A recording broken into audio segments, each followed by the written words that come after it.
Welcome to the debate. Our focus today is digging into a structural analysis of market economies, specifically from the source material, The Four Architectures of Market Collapse. That's right. This analysis, it identifies four interlocking, self-reinforcing feedback loops.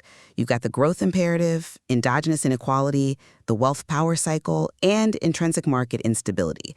It argues these are pretty fundamental to modern economic systems. And it's quite a powerful framework, really, for dissecting modern capitalism. It suggests these loops, they accelerate both instability and, well, potentially destructive political outcomes. But the crucial question we need to tackle, and this comes right out of the material's own conclusion, is this.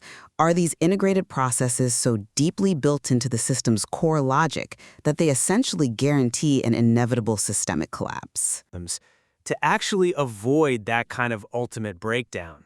That's the high-stakes distinction, isn't it? Now, I'll be arguing today that despite the very severe risks identified, the system is fundamentally dynamic.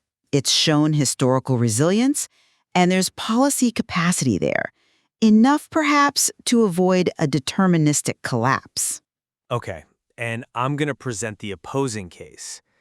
My argument is that the structural logic itself, specifically this perpetual demand for infinite growth, combined with the political economy mechanisms that I believe permanently block necessary structural reform, it makes systemic breakdown functionally deterministic under the current architecture.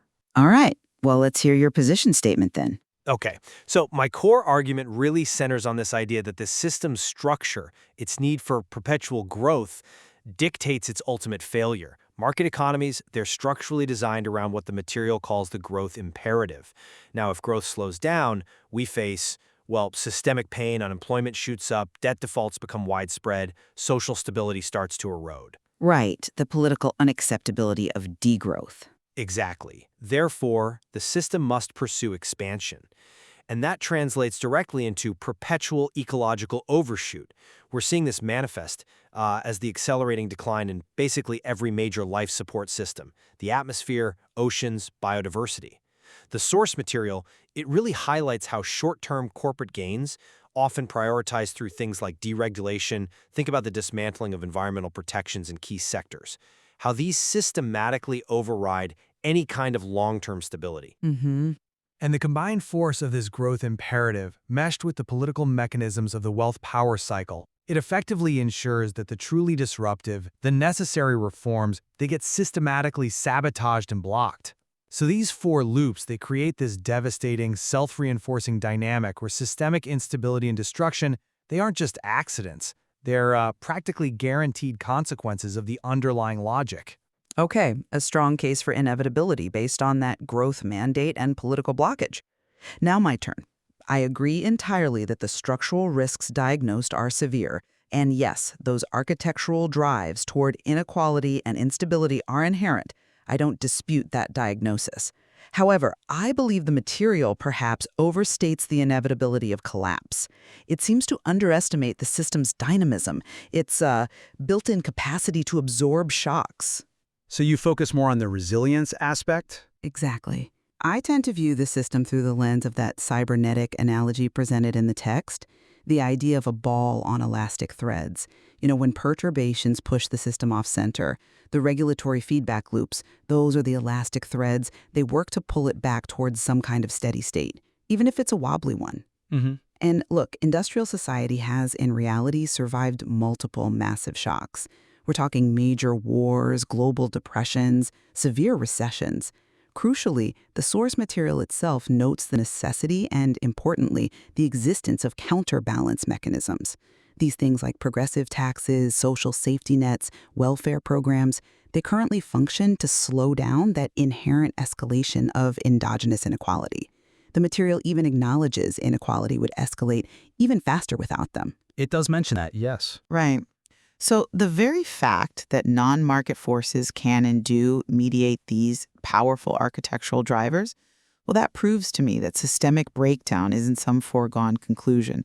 It hinges on whether we choose to enact effective policy interventions. It's not purely deterministic. Okay, let's dive into that. Let's turn directly to the core problem as I see it. the structural necessity of growth versus your belief in, let's call it, managed externality. Your emphasis on adaptability, it's compelling, but I think it fundamentally misunderstands the structural gravity of this growth imperative. How so? The material states explicitly that degrowth causes systemic pain the political economy just cannot tolerate.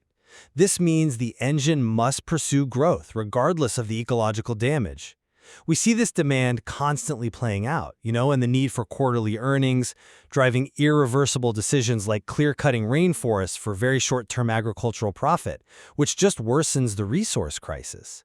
That structural demand for short-term returns, which is baked into the growth imperative, it simply trumps long-term ecological stability.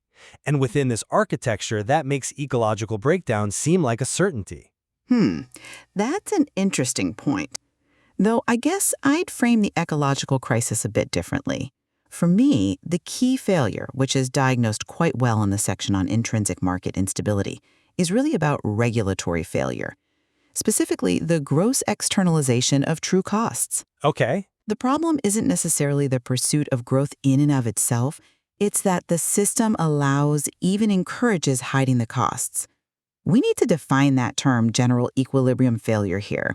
These idealized economic models, they basically rely on an assumption that the costs of externalities like climate damage or pollution are effectively zero. Right, which is demonstrably false. Exactly. And since they are demonstrably not zero, the whole model of market stability kind of collapses. The true costs of products, think oil, gasoline, even food, they're hidden by subsidies, by ignoring environmental destruction. So the issue, as I see it, isn't that the market is inherently destructive per se, but that regulatory failure allows the market to avoid integrating these true costs. A system that successfully mandates the internalization of environmental and social costs, maybe through sophisticated carbon taxes or cap-and-trade policies, things like that, even if it's still growth-oriented, it's not structurally mandated to self-destruct ecologically. The problem shifts, you see, from an inherent architectural fault to what is arguably a correctable design flaw in policy. But fixing that regulatory design flaw, that requires political will, doesn't it? And this brings us right back to the concentration of wealth and the blockage of reforms. You spoke of counterbalances mediating inequality, but let's look at the source of that inequality first, what the material calls endogenous inequality. Okay, let's look at that. I'd approach it from a slightly different angle, though. The structural driver of inequality, it's presented as fundamentally economic. The return on capital, R, consistently exceeding the economic growth rate, G. That's the Piketty observation the material references. Capital just automatically compounds faster than labor income can realistically catch up. That's the initial inherent tendency of the market, the endogenous problem. Agreed. Yet the material immediately follows this, as I mentioned, by noting that political interventions, these counterbalances do exist, and they do function to check that inherent tendency. This historical reality, for me, proves that the trajectory of inequality isn't absolute. Structural intervention is possible. It has happened. See, I'm just not convinced by that line of reasoning. Because I think you're confusing partial, maybe temporary, mitigation with a genuine structural solution. Yes, the economic mechanism of RG drives inequality. But the wealth concentration process that results from that, where the top few percent own overwhelming amounts of wealth, that creates an overwhelming concentration of political power. This is the wealth power cycle. Okay. Pretty convincingly, I think, that simply calling for political reforms like getting money out of politics, it just fails. It fails because the wealthy, like all market actors, are simply defending their self-interest, but the crucial difference is they have massively disproportionate resources to do so effectively. This means the essential, the really disruptive reforms needed to stabilize society, reforms that would genuinely curb the growth imperative or significantly redistribute capital, they are, I argue, structurally blocked. Therefore, stabilization through the policy intervention you hope for is functionally impossible under an architecture where wealth automatically translates into a kind of veto power over fundamental reform. Your argument there, it hinges entirely on the idea that this veto power is permanent and absolute. And I guess I challenge that premise. Historically, you look at periods of crisis, war, major social upheaval, These have actually resulted in the passage of the very kind of disruptive reforms you claim are permanently blocked. Think about the New Deal in the US, or look at post-war taxation rates in many Western countries. Those were exceptional circumstances. Perhaps, but they show it's not impossible. Let's shift now, though. Let's address the intrinsic instability itself, which I think we both agree is confirmed by the failure of general equilibrium theory. Okay. And this intrinsic instability, combined with the compounding nature of crises, that's what I believe drives the inevitability of collapse. The key insight from the cybernetic analogy isn't just that the system tries to return to center, it's that if shocks hit faster than the system can successfully recover and process them, the regulatory failure leads to accelerating chaos. The ball flying off the threads scenario. Precisely. And we are seeing social and economic failures now that, to me, prove the system is fundamentally broken, not just temporarily challenged. I mean, the example given of global housing surpluses existing simultaneously alongside massive chronic homelessness. That's staggering. It shows supply and demand is utterly failing on a social level, arguably because wealth concentration has hijacked basic utility. When fundamental social utility breaks down repeatedly, simultaneously, across multiple sectors like this, it signals an acceleration towards, well, unavoidable chaos. That's certainly a compelling point regarding the compounding nature of risk. But I think you might be conflating high risk, even extremely high risk, with deterministic failure. Instability is inherent. Yes, we agree on that. But instability is not the same thing as collapse. The cybernetic analogy, in fact, also emphasizes the system's rather robust shock absorption capacity. But is it robust enough now? Well, when the analogy speaks of the ball on elastic threads, it implies the system, while unstable, has these feedback loops, laws, taxes, emergency bailouts, you name it, that do pull it back, even if the resulting state is highly volatile or unequal. The historical survival of industrial society through shocks far worse, arguably, than current volatility, think the Great Depression, 2 world wars. This proves a massive capacity for systemic recovery, for adaptation. The current increase in instability, yes, it absolutely raises the risk level significantly. It makes the system more fragile. But it doesn't, in my view, confirm the inevitability of the complete breakdown into authoritarianism and fascism that's ascribed as the sort of overall takeaway prediction in the source material. So, to summarize my position, yes, the 4 architectures identify powerful, inherent risks. They drive inequality and instability, and these absolutely must be addressed.